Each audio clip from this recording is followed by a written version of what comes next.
Hello to all my viewers, my name is Prakash Pandey and I am your host for this session. In this session we are going to cover for loops in C. The topic that we are going to cover today is what is loop, for loop in C, syntax for loop and how it actually works. Now let us understand what are loops.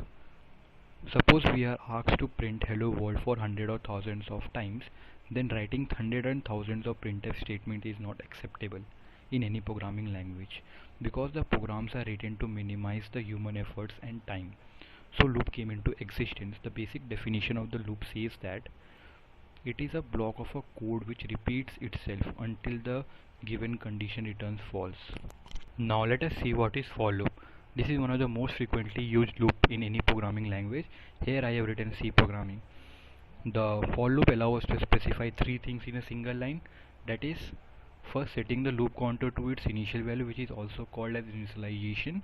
Second, testing the condition, that is condition checking. And third is incrementing or decrementing the loop counter. Now let us see the syntax for the for loop. The first is the initialization part. Second is the condition test, which checks the condition, and if the condition returns true, then we are inside the loop body, and once the loop body is executed, then the loop counter is incremented or decremented. This repetition goes until the condition returns false. Once the condition returns false, we will terminate outside the loop. Here is the example of the for loop where I is used as a loop counter. Here the condition is till I is less than 10. First I value is 0 and 0 is less than 10, yet the condition is true.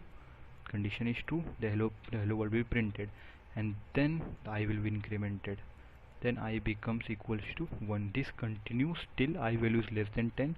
Once I value becomes 10, 10 less than 10, it will return false and we will exit outside the loop. Here is the flow diagram for the for loop. First is the initialization part. Previously we have initialized our loop variable to 0. Our loop variable was I. Second is the condition checking.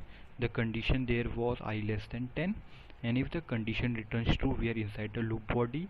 Once the loop body is executed, then we increment or decrement the loop counter. This continues until the condition returns false. Once the condition returns false, we terminate outside the loop body. Now let us see the real implementation of what we have learned so far. I am using CodeBlocks compiler for compiling my C program. Now let's start a new project. Let's save it with the name of loop.c. Oh, it says that it's present. Let's replace it, and now let's start writing our code. First include some header files.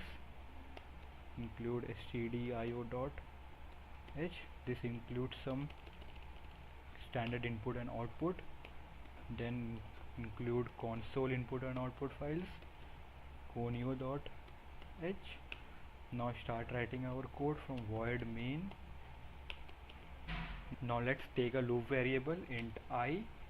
Now let's start our for loop using keyword for I equals to 0, which is our initialization part, and I less than 10, which is our condition. I plus plus, it is the increment part, and we are inside the loop body. Inside loop body we are just printing hello world, and this is our hello world, and then we will simply run it using F9, or you can also go and click here run, and this is our code, output of the code, which prints hello world for 10 times.